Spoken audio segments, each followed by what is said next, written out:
Good morning all. Traditional individual talent continuation.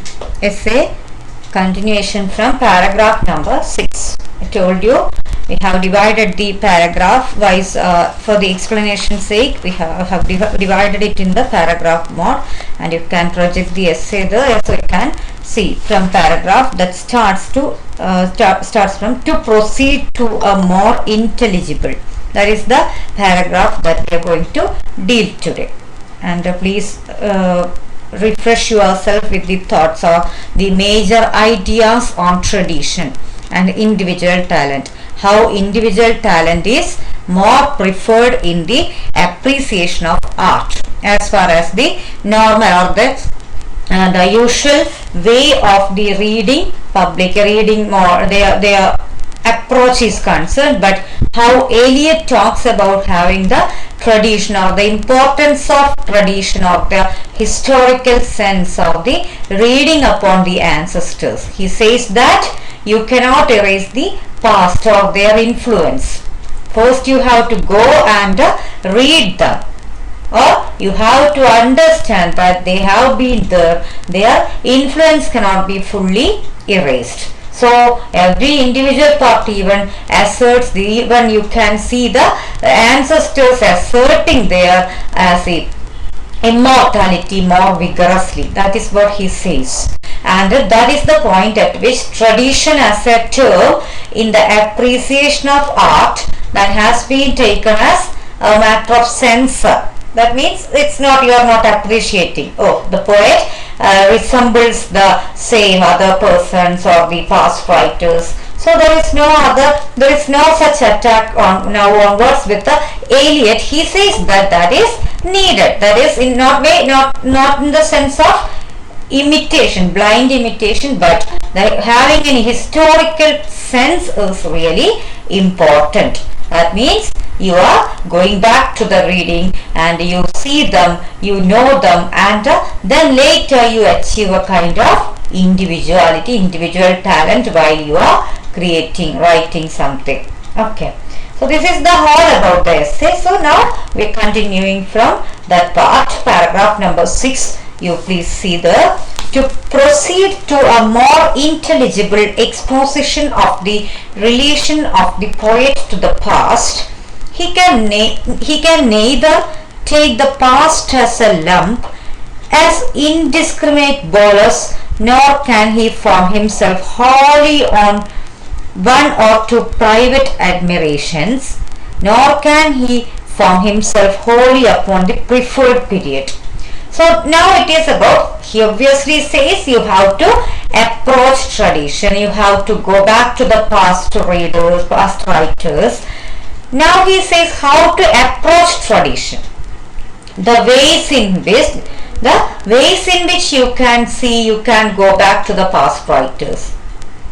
So it's a proceed a more intelligible exposition. It should not be a blind imitation, it should not be a blind adherence, but there should be an intelligible exposition. Of course, when you see something related to intelligence, intelligible, that means you should be rational in approaching whatever it may be.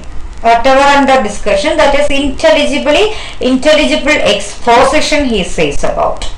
Of the relation of the poet to the past, he can neither take the past as a lump. Some people are there, of course. One person, Eliot, a very major writer, talks about my having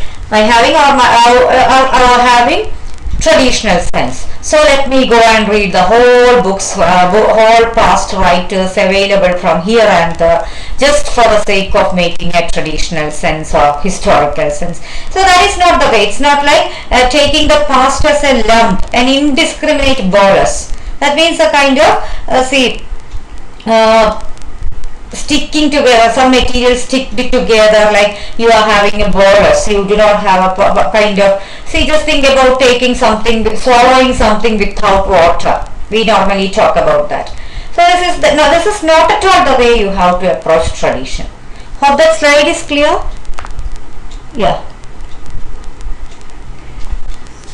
That's last paragraph I am reading, where you can see on your page that last paragraph. take the past as a lump to an indiscriminate bolus, nor can he form himself wholly on one or two private admirations. Okay, one person goes and reads something from here and there without having any connection or anything. Another person says that anyway I have to have a sense of tradition. So let me read some of my favorite writers. That means only one or two favorite writers. Let me read. So this is also not the way he says. Nor can he form himself wholly upon one preferred period. Another one goes and reads only from I like 18th century writers only. So let me read that only.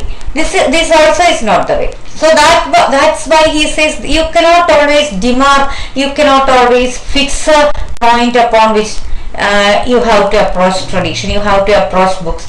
It depends. But that should not be done like anyway we have to have a historical sense before writing. So let me do in this way or that way. Either taking past as a complete board as a kind of some unlikely mixing, unlikely choosing, unlikely opting and reading without having any sense of idea, without making any connections to your own reading. You should make something during examination time. Okay, yeah, anyway I have read all this. For that sake, if you are reading, you do not have anything in your mind, you are wasting your time.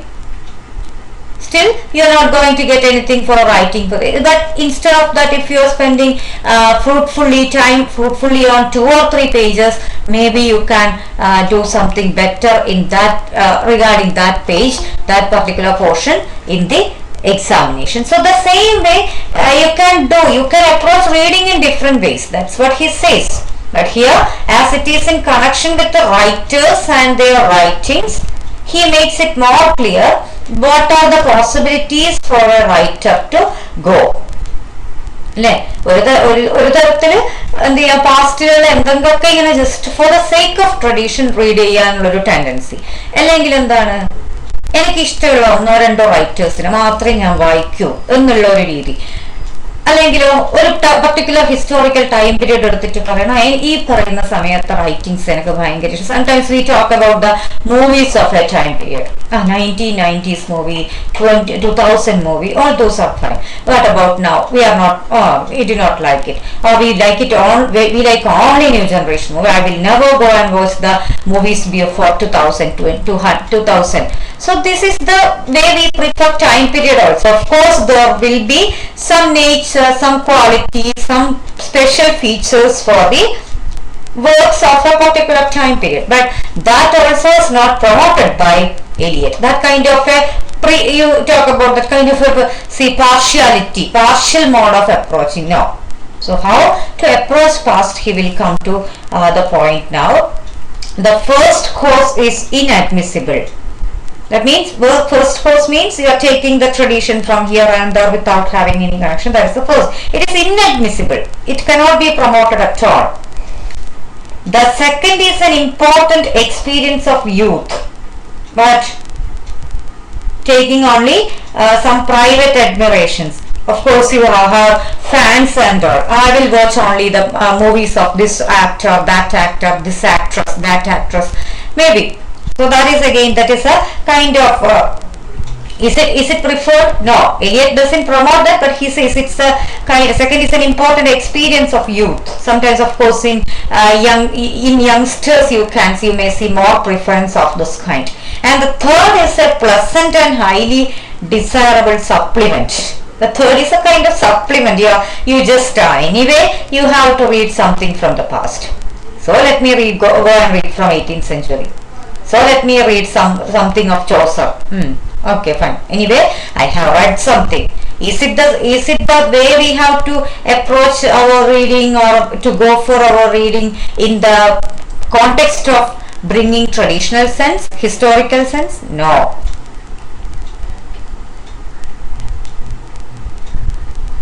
Yeah.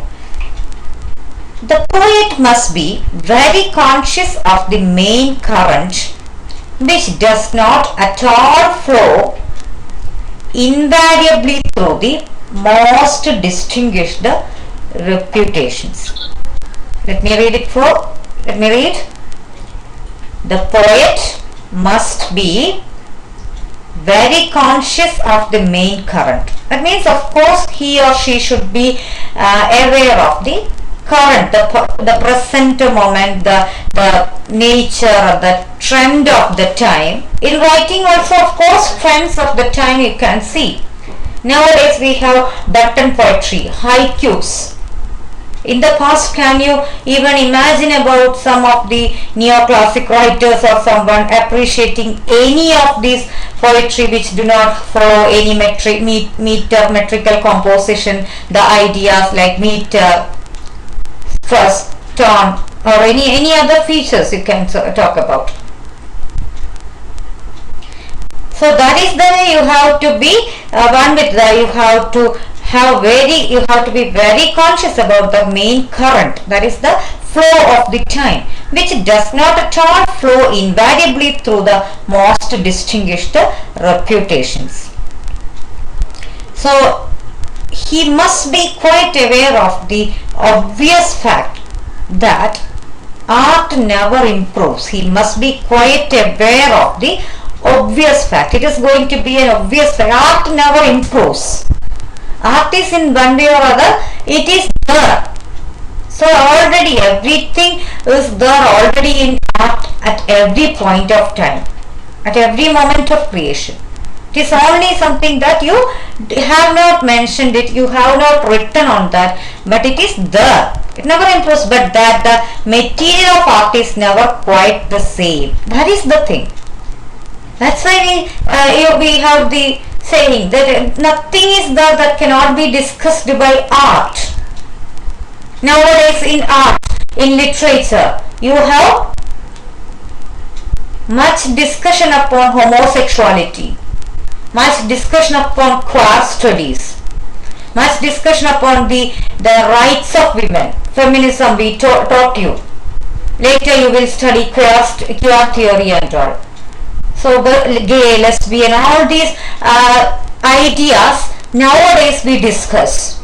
After the revolutionary movements or the protests for women freedom, empowerment, we have all the discussion in literature. It doesn't know that during the past women didn't need the freedom. Women didn't need freedom, or lesbians or gays had not been there. It doesn't mean you didn't discuss it, that's all. So the material of art is never quite the same. Now you have more material, you have more themes coming to the forefront, but that had been there. So art is already there with all the vast possibilities to discuss not just human lives, but animal life, whatever phenomena existing in the world. It is not that flowers and gardens had not been there till 19th, 18th century, till Wordsworth and others came to talk about them or to write poetry about those.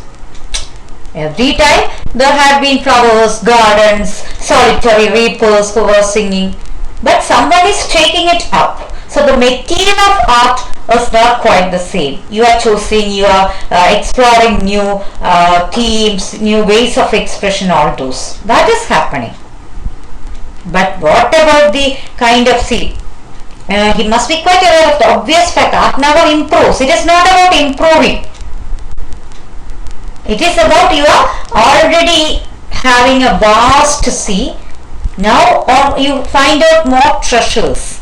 Or that is it. You bring out new treasures, which is already there. Okay. He must be aware that the mind of Europe, the mind of his own country. Now it is talking about that particular geographical space, but you can take this up in the case of any writing, any country, any nation, any kind of literature. You can adopt, or you can talk or think about these possibilities.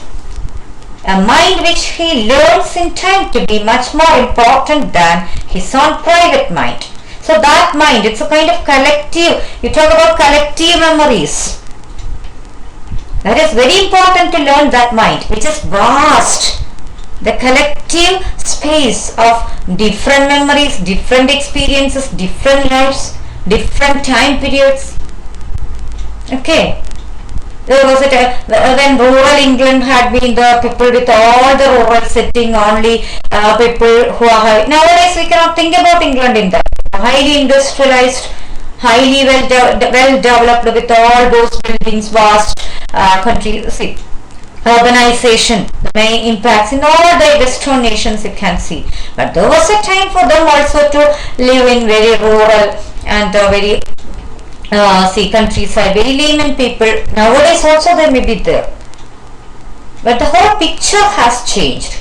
So that is the way he says. It is about to know about that collective experiences, the spaces, all those possibilities for a person to have this historical sense, not just about his or her time.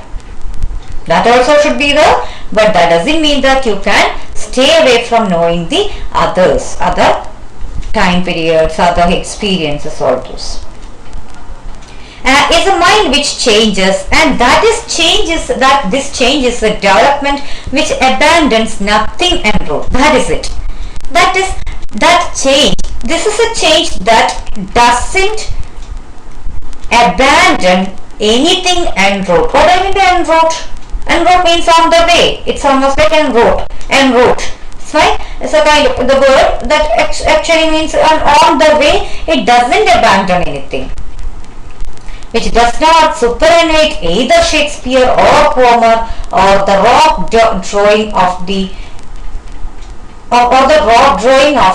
Magdalenian draftsman. So nothing they avoid on the way. Okay, so ages of creation, not just in literature. In any art you can see a lot of contributions, lot of existing monuments. Nothing you are throwing away. You are not superannuating Shakespeare or Homer. That means already they are dead. Why should we read them? That should not be the way. So this is a change. Of course, times change, people change, experiences and lives change. But you are one with the change, and you do not throw away anything on the way of this improvement. It is a kind of development. Change is a development. It is of course a development. Okay.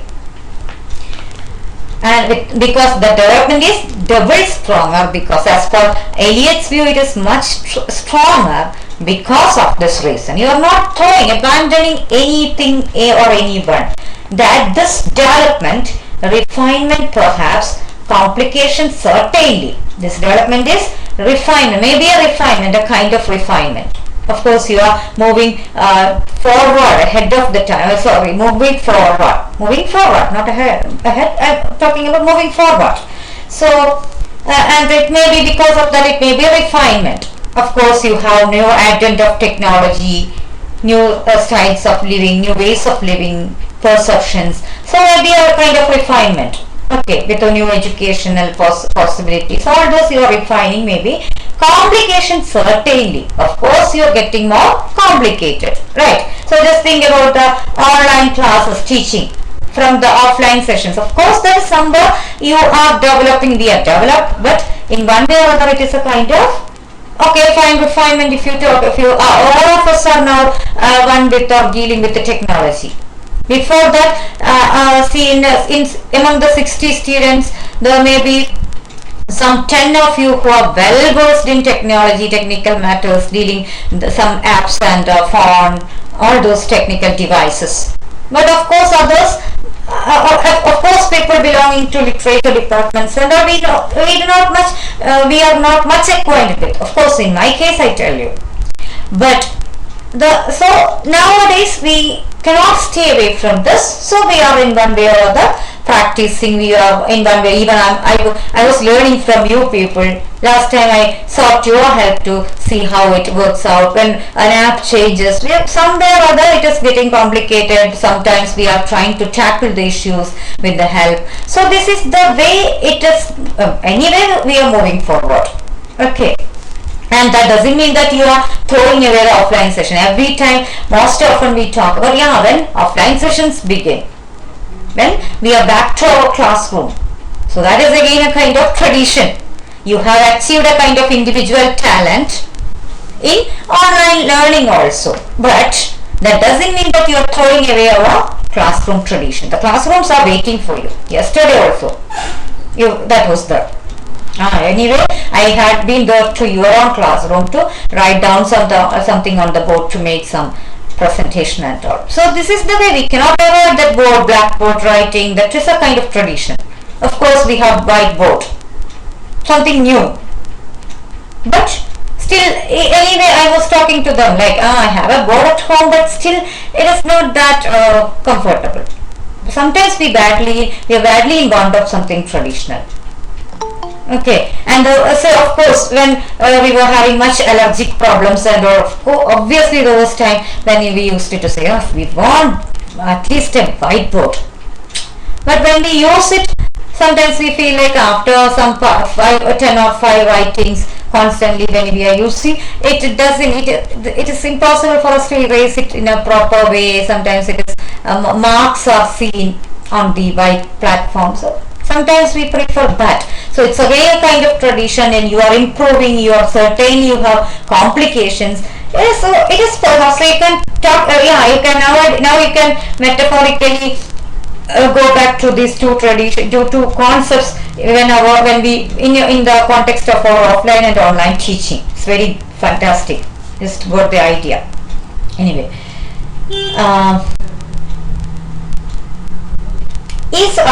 So complication certainly is not from the point of view of the artist any improvement. Okay, it's not from the point of view of the artist any improvement. That is development, refinement, perhaps complication certainly is not from the point of view of the artist any improvement. Any improvement is completely, it's for the whole. You cannot say that, I see it as improvement. In the past it was not. No, there is no need of argumentative approach towards any of this. Just understand that these had been there. You cannot avoid this completely. This is our purpose for our own improvement and betterment, that you go back to past traditions and the writers. Perhaps not even an improvement from the point of view of the psychologist, or not to the extent which we imagine. So this improvement you cannot easily identify or up to a stretch. Even a psychologist may not be able to extend to which we imagine. It is a kind, you feel that we have changed a lot. You cannot always have a yardstick to assess the kind of improvement or the rate of that improvement. No, that is not even needed. Okay. Perhaps only in the end based upon a complication in economics and machinery. Perhaps only in the end based upon a complication in economics and machinery. Just see how beautifully we can connect it with our online platform now. So perhaps at the end, okay, when we go back to our traditional classroom, you may think that that was just a kind of matter of machinery. We used the mobile phones instead of to listen to our lectures. Now we are again back to our formal section. So, but you are not abandoning that again. That also becomes part of tradition. Then later the other one, the offline session, becomes something new. This is a constant process. We adopt, we change, we adapt, we adopt. All these processes are part and parcel of our life. Okay. Now the next sentence is of course the major essence of this essay. This essay as well as the passage. Actually, you can even leave the other part for reading sake, but this one you have to mark. But the difference between the present and the past is that the conscious present is an awareness of the past in a way and to an extent which the past awareness of itself cannot show. The difference between the present and the past is that the conscious present, that means you are conscious about the present is an awareness of the past. That means how it had been there. What is the difference? You are every time you may be thinking about how beautiful it had been to campus, to be in the class, to make life difficult for the teachers. Nowadays we cannot do that. But when you are back to offline session, how beautiful it was to sleep just after joining the Google Meet session. So teacher gives attendance only by 8:25. Let me wake up and so that also maybe the individual differences are there. So this is not about you're conscious of the present and awareness of the past. Whenever you are talking, whenever you are attending these sessions, you are aware of the past, the differences, of course. That is an awareness, okay? In a way that, and to an extent which the past awareness of itself cannot show. The past awareness of itself cannot show. So present, that is it. Past didn't know that something new.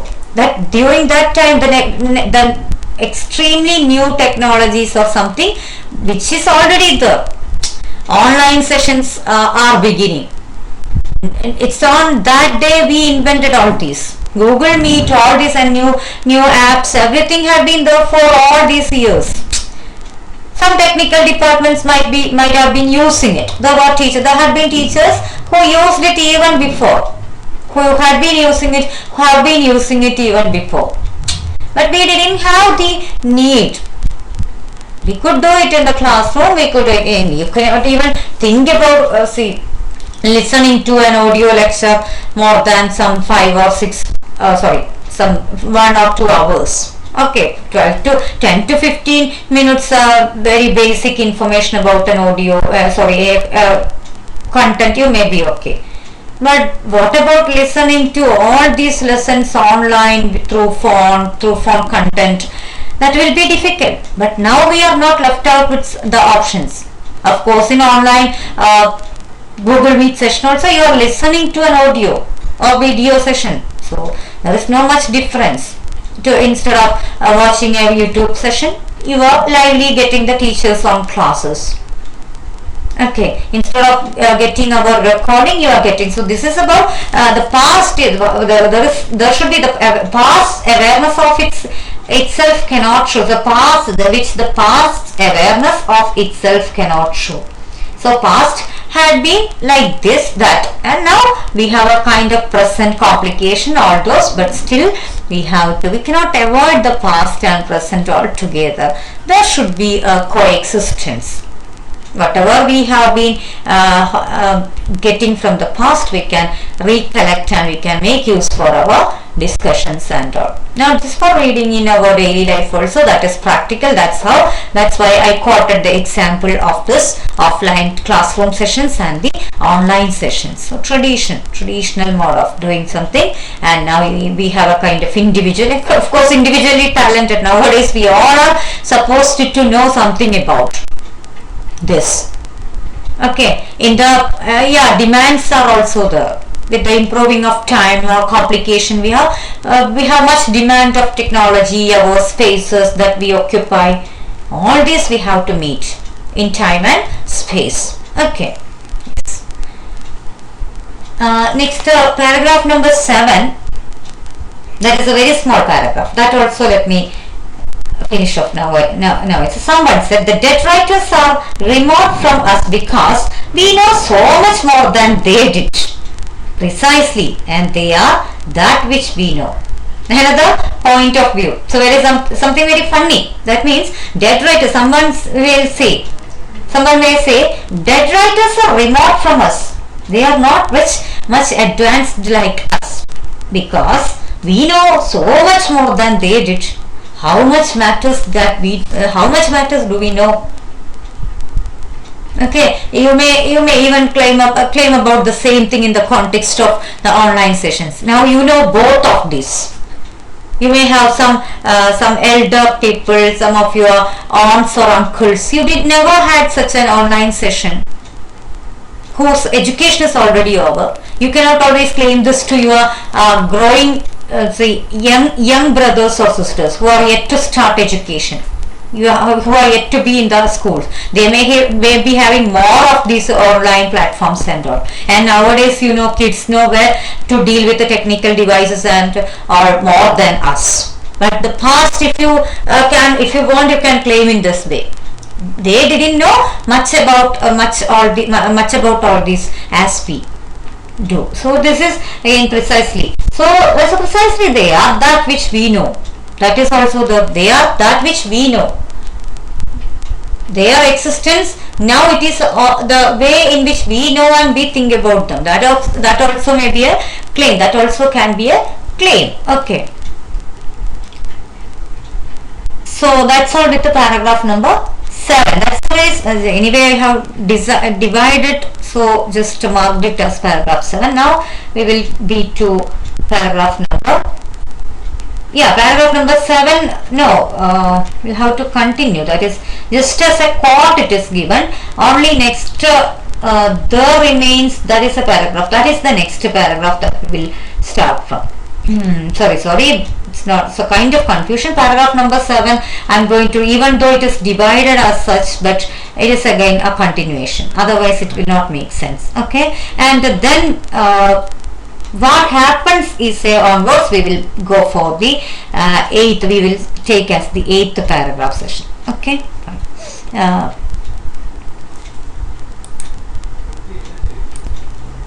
so paragraph number 7, we have just quoted, or a possibility that someone saying about making a comment of this kind. Now I am alive to a usual objection to what is clearly part of my program for the meter of poetry. The objection is that the doctrine requires a ridiculous amount of erudition, pedantry, a claim which can be rejected by appeal to the lives of poets in any pantheon. Claim which can be rejected by appeal to the lives of poets in any pantheon. See, now he talks about the meter of poetry. That is, much traditional thing. That is to stick on to the poetic metrical composition, to make the whole poem, compose the whole poem in 1 meter. He says it's an objection, that is the doctrine requires a ridiculous amount of erudition. Now, when I taught you that meter, the concept of meter and all, we told how elegy written in a country church, the whole poem composed in 1 meter, not just 1 or 2 stanzas. It's a very long poem, and the whole poem to be created, composed in sticking on to 1 particular meter. It's very when we now see that it is kind of pedantic. What do I mean pedantry? Erudition. Pedantry means a kind of vast knowledge, but sometimes we use it in a very negative sense. Pedantic affectation. You're making something very complicated. So these objections are obviously there. Of course, Eliot is not just a literary critic. Of course, him as a poet, mainly as a poet, and he also has some dramatist also. He's a dramatist as well. So multifaceted genius.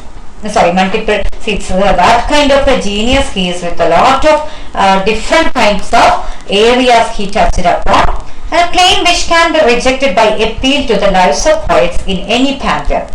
I will even be affirmed that much learning deadens or perverts poetic sensibility. So you may say that to stick on to this traditional compositions and all, you have to be much learned and all. But he says, you go back and read and see those poets who all of them couldn't claim much of the highest learning or anything. There were some of them were from the very poor or rural background, still who could excel in doing all this. Of course, when we study literary history of English literature, you might have learned most of the reference go back. So most of the people, whenever you read about a literary figure, of course there is a way in which we refer back to their education. Some of them had been from Cambridge. He had to Oxford. He got a Oxford education, and some of them were of like they were from such and such family who couldn't complete their education. So, but still they were poets. They were also very good poets. They are also still. That is why they are still discussed. It doesn't mean that you have to have a vast knowledge and all. And Eliot says that much learning deadens or perverts poetic sensibility. That's what we normally say. അധികം പഠിച്ചു കഴിഞ്ഞാൽ ബുദ്ധിമുട്ടാണെന്ന് പറയില്ലേ, അതുപോലെയാണ് Eliot പറയുന്നത് എന്താ. It will even be affirmed that much learning deadens or perverts poetic sensibility. Eliot says so that today onwards I will not learn much. That should not be the sense you take from this tradition. While, however, we persist in believing that a poet ought to know as much as will not encroach upon his necessary receptivity and necessary laziness. While, however, we persist in believing that a poet ought to know as much as will not encroach upon his necessary receptivity and necessary laziness, it is not desirable to confine knowledge to whatever can be put into a useful shape for examinations. Very important. Not just for traditional building and all. I'll get you the idea very clear in simple terms. Just listen to what I read now. Drawing rooms are the still more pretentious modes of publicity. This is again, you did have off studies essay too. Right, the vacancies, how you have to approach different kinds of books or reading more central. So he says here, Eliot also says the same. You should have a kind of reading that should not be for necessary, that should not, of course, as he has already told, much learning may pervert or deaden your sensibility, poetic sensibility especially. So you can believe in this, but that should not be a kind of excuse for your being lazy. You should not take this sentence for granted and say that if I learn much or if I read much, I will lose my poetic sensibility. Next year's award is to be for me, so that I will not read anything. That should not be the way. So that should not be it's not desirable to confine knowledge. What do you mean by confining knowledge? You are curtailing, you are chaining, you do not explore much for these reasons. No, this is not a reason. Eliot says that after reading you should not behave like pedantic. That is again something different. After learning you make yourself more complicated. Your unlikely mode of complicating your arguments, sentences, mode of communication, that is not needed. And he says that should not be just for the sake of examination also. Sometimes we talk, anyway we by hearting like parrot and vomiting for the examination. So you are reading something with a kind of purpose, examination oriented reading. Who prefers that? Reading a novel for pleasure of its own, pleasure of reading, and reading it for the examination is entirely different. Those processes are entirely different. Same with the poetry, any literary types.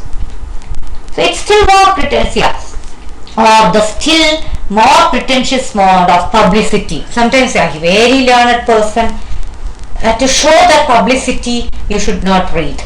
Okay, some can absorb knowledge, the more tardy must sweat for it. Some can absorb knowledge, the more tardy must sweat for it. Shakespeare acquired more essential history from Plutarch than most men could from the whole British Museum. So it is individual differences of the way people approach writings, readings, everything. Some people make a lot out of that. Some people just read and leave it. That is according to our individual difference, our capacity of learning. If you want, you can talk about that also. Everyone is, of course, that is an idea that is to be admitted, or in one way or other, that we know from our own experience. that way we used to have, sometimes we have at a very young age when we were students, some of us may be having very keen and sharp memory. In course of time, in due course, we may feel like, nowadays I cannot remember much. These differences, even if for one and the same person, these differences can occur. And he says here, Shakespeare explored much, and he acquired much more than the whole of the sea, much more better, much more in a better fashion than other people did from the whole of British Museum. From Plutarch himself he drew much. That means from one reading itself this person drew much ideas and literary sensibility that most men could from the whole British Museum. That means if you go and explore the whole British Museum, you may not be able, some others may not be able to excel the way Shakespeare excelled with just one writer. എന്താ പറഞ്ഞത്? Plutarch ഏതെങ്കിലും ഒരു റീഡറിനെ വായിച്ചിട്ട് അല്ലെങ്കിൽ Plutarch എന്നൊരാളെ വായിച്ച് Shakespeare acquire ചെയ്ത knowledge മുഴുവൻ British museum വായിച്ചു കഴിഞ്ഞാൽ പോലും ചില ആൾക്കാർക്ക് അത്രയും എക്സ്പ്ലോർ ചെയ്യാൻ പറ്റണമെന്നില്ല എന്ന് പറയുന്നിടത്ത് ഇൻഡിവിജ്വൽ ടാലന്റും കൂടിയാണ് ഇവിടെ. Of course he talks about the talent also along with the tradition. The reading Shakespeare made on different writers or some writers and the way other people approach tradition. That is of course the difference in reading also. Some people make it for the sake of reading and you throw it away, just forget it. Some people make notes of it, so they remember it for some more time, it fixes in their memory. That's something different in the process of reading. What is to be insisted upon is that the poet must develop or procure the consciousness of the past and that he should continue to develop this consciousness throughout his career. The consciousness of the past should be there and throughout his career, his or her career. Actually we should read it in that way, but of course we cannot expect it from these writers who were past, who were before the feminist movements and also. Now we consciously make that representation, or we give space for other kind of sex also, that are female also, they should also get representation, but that insistence you cannot bring out in, or cannot expect in the essays of the past time periods. So that is it. Any writer, of course, there should be having the consciousness of the past and that he should continue to develop this consciousness throughout his career. It is not that I have improved and I have started reading, I have started composing poems or novels of my own, so I will not have to go back to the past tradition. Is it the sense? No. So throughout the career I will have to, or anyone will have to go and read or to maintain this, to go on and to have this traditional sense, the consciousness of the past, the historical sense, that all these writers had been there, they were contributing much and more. So this is the way you can build up the awareness of the past. Okay.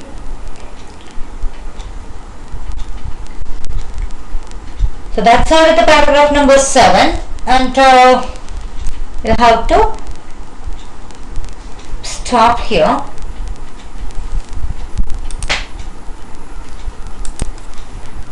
So should not we continue paragraph 8 itself. Paragraph 8, just see what happens is a continual surrender of himself as he is at the moment to something which is more valuable.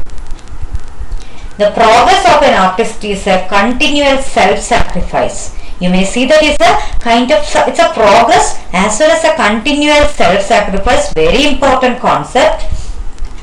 A continual extinction of personality. What do I mean by extinction? Sometimes you talk about extinct species and all. So we feel that in the process of this acquiring traditional sense, historical sense, you are sacrificing yourself. But that is not a permanent sacrifice, permanent extinction, but it is for a better cause of your becoming an individually talented writer later. It is not at all for it's not a permanent kind of sacrifice, but a sacrifice to improve yourself. There remains to define this process of depersonalization and its relation to the sense of tradition. See, it remains to define this process of depersonalization. It is a depersonalization. What do you mean by depersonalizing? You are erasing your personality. For the time being, you are reading the past writers, but its relation to the sense of tradition. So you are getting a sense of tradition. It is in this depersonalization that art may be said to approach the condition of science. I therefore invite you to consider a suggestive analogy, the action which takes place when a bit of finely filiated platinum is introduced into a chamber containing oxygen and sulfur dioxide. Don't worry, when I decided to stop there, I thought this part itself we will have to talk about this analogy. Don't worry, Eliot is taking us to the science classroom tomorrow. We will not be here. We will go to a science classroom to see what happens, and he will get us an analogy. What do you mean by analogy? Analogy, it means a kind of, you are getting example. Sometimes we talk about this as an example. Scientific experiment, he will talk about some elements and the composition, to talk about the composition in art, how poetry is created and all. So this is just about the invitation we have to talk about here, and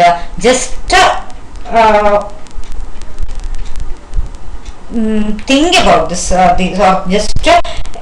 remember the main concepts like a continual self-sacrifice, depersonalization, and the extinction of personality. All this please keep in mind, and we will go to the second part of the essay. This essay is divided as such. So second and third part. Third part actually is just about a conclusion, but the second part we will go in the next class. Tomorrow itself I will be dealing for you that section as such. Okay.